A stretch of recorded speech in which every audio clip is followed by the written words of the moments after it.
अस्सलामु अलैकुम वरहमतुल्लाहि वबरकातुहू। कैसे आप सब? उम्मीद करती हूँ कि आप सब अच्छे होंगे, अल्लाह ताला के हिफ्ज़ो अमान में होंगे। आप सभी भाई बहन का बहुत बहुत शुक्रिया हमारे चैनल पे आने के लिए, और आप सभी भाई बहन का बहुत बहुत शुक्रिया कि वीडियो को लाइक करते हैं और हमें कमेंट करके हौसला अफजाई दे रहे होते हैं। आप सभी भाई बहन का बहुत बहुत शुक्रिया। जैसा कि आप सबको पता ही हमारा चैनल है दीनी खजाना, इस पे हमने उर्दू पढ़ने की वीडियो बिल्कुल शुरू से डाली है और आप सबने पसंद भी किया है।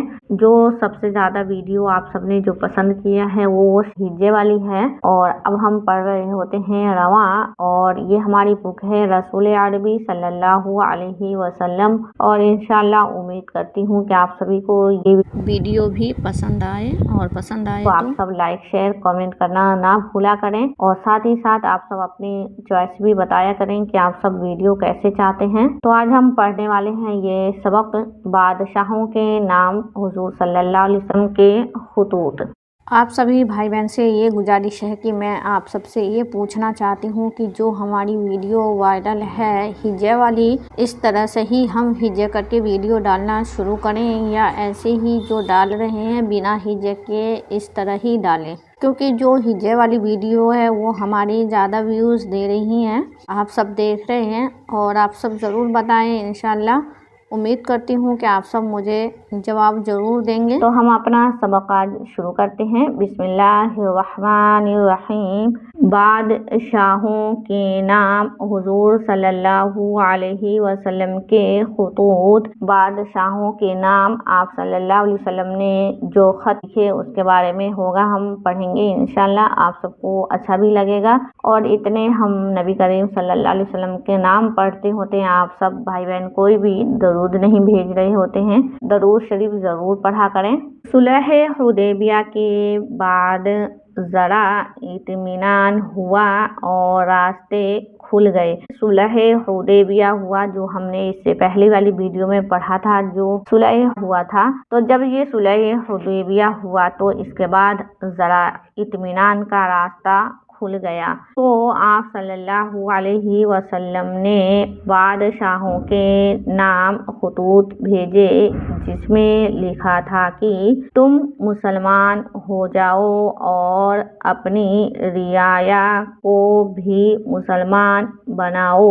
तो जब आप सल्लल्लाहु अलैहि वसल्लम ने बादशाहों के नाम खुतूत भेजे, जिसमें ये लिखा था कि तुम मुसलमान हो जाओ और अपनी रियाया को भी मुसलमान बनाओ। रियाया कहते हैं किसी हाकिम के मातहत रहने वाले लोग, मतलब जो लोग उस हाकिम की बात मान रहे हैं, तो वो उन लोगों को भी कहा कि वो उनको भी मुसलमान बनाओ, वरना तुम पर आजाब आएगा। उन सब बादशाहों ने हुजूर सल्लल्लाहु अलैहि वसल्लम के खुतूत की बड़ी इज्जत की और मुसलमान हो गए। बाज मुसलमान नहीं हुए। उन सब बादशाहों ने हुजूर सल्लल्लाहु अलैहि वसल्लम के खुतूत की बड़ी इज्जत की और मुसलमान हो गए।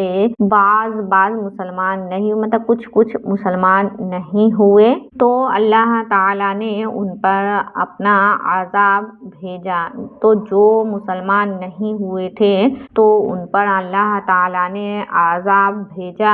अमरू बिन उमैया रज़ियल्लाहु अन्हु आप सल्लल्लाहु अलैहि वसल्लम का खत लेकर हबशा के बादशाह नज्जाशी के पास गए। तुम्हें याद होगा कि हबशा में बहुत से मुसलमान पहले ही हिजरत करके गए थे। तो जो अमरू बिन उमैया रज़ियल्लाहु अन्हु थे, वो आप सल्लल्लाहु अलैहि वसल्लम का खत लेकर हबशा के बादशाह नज्जाशी के पास गए। आपको याद होगा कि हबशा में बहुत से मुसलमान पहले ही हिजरत करके गए थे, और शाह नज्जाशी ने उस वक्त इस्लाम की मदद की थी।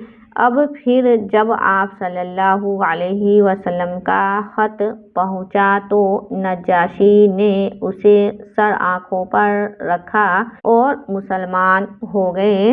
شاہ نجاشی نے اس وقت اسلام کی مدد کی تھی۔ اب پھر جب حضور صلی اللہ علیہ وسلم کا خط پہنچا تو نجاشی نے اسے سر آنکھوں پر رکھا اور مسلمان ہو گئے اور عمرو بن امیہ رضی اللہ عنہ کی بہت عزت کی۔ عمرو بن امیہ رضی اللہ عنہ کی بھی بہت عزت کی۔ دحیہ کلبی رضی اللہ عنہ کو روم کے بادشاہ کے پاس بھیجا۔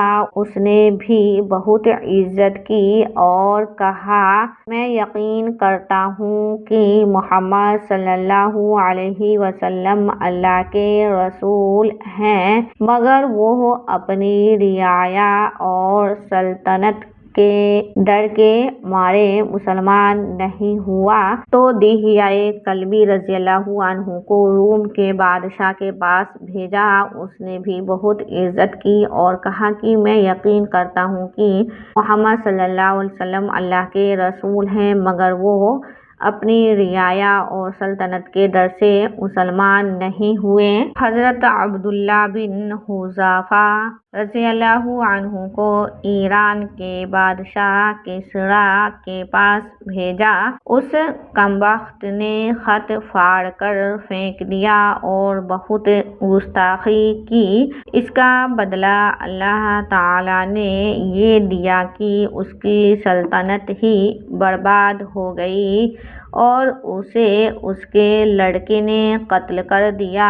حضرت عبداللہ بن حذافہ رضی اللہ عنہ کو ایران کے بادشاہ کسریٰ کے پاس بھیجا گیا۔ اس بادشاہ کمبخت نے خط پھاڑ کر پھینک دیا اور بہت گستاخی کی۔ اس کا بدلہ اللہ تعالیٰ نے یہ دیا کہ اس کی سلطنت ہی برباد ہو گئی اور اسے اس کے لڑکے نے ہی قتل کر دیا۔ حضرت حاطب رضی اللہ عنہ کو مصر کے بادشاہ کے پاس بھیجا۔ اس نے حاطب رضی اللہ عنہ کی بہت عزت کی اور حضور صلی اللہ علیہ وسلم کے لیے بہت سے تحفے بھیجے۔ تو حضرت حاطب رضی اللہ عنہ کو مصر کے بادشاہ کے پاس بھیجا۔ اس نے حاطب رضی اللہ عنہ کی بہت عزت کی اور حضور صلی اللہ علیہ وسلم کے لیے بہت سے تحفے بھی بھیجے۔ اس نے ایک سفید گھوڑا بھی بھیجا جسے دلدل کہتے ہیں اور ایک کنیز جناب ماریہ قبطیہ رضی اللہ عنہا کو بھی بھیجا۔ تو جو مصر کے بادشاہ تھے انہوں نے تحفے میں ایک گھوڑا بھی بھیجا جو ایک سفید گھوڑا تھا جس کا نام دلدل تھا، اور ایک کنیز مطلب باندی بھی بھیجے جس کا نام ماریہ قبطیہ رضی اللہ عنہا تھا۔ حضرت عمرو بن عاص رضی اللہ عنہ کو رومان کے بادشاہوں کے پاس بھیجا۔ وہ دو بادشاہ تھے، دونوں مسلمان ہو گئے۔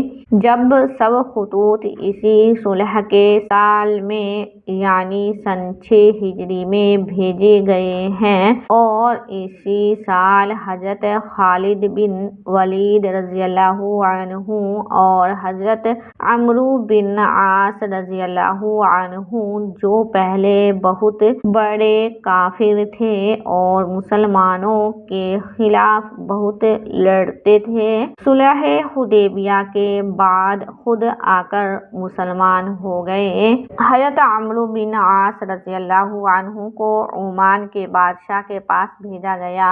وہ دو بادشاہ تھے، وہ دونوں مسلمان ہو گئے۔ یہ سب خطوط اسی صلح کے سال میں یعنی سن 6 ہجری میں ہی بھیجا گیا اور اسی سال حضرت خالد بن ولید رضی اللہ عنہ اور حضرت عمرو بن عاص رضی اللہ عنہ جو پہلے بہت بڑے کافر تھے اور مسلمانوں کے خلاف بہت لڑ لڑتے تھے، صلح حدیبیہ کے بعد خود آ کر مسلمان ہو گئے۔ آپ سب کو یہ اسٹوری پڑھ کے کیسا لگتا ہے یہ بھی ضرور بتایا کریں کمنٹ کر کے، تو میں پھر اسی حساب سے ویڈیو بنانا چاہتی ہوں۔ تو ملتے ہیں ہم آپ سبھی سے انشاءاللہ اگلی ویڈیو میں۔ آپ سب اپنا خیال رکھیں اور ویڈیو کو زیادہ سے زیادہ لائک شیئر ضرور کیا کریں، اور جو چینل پہ نئے ہیں بھائی بہن وہ چینل کو بھی سبسکرائب کریں۔ اللہ حافظ۔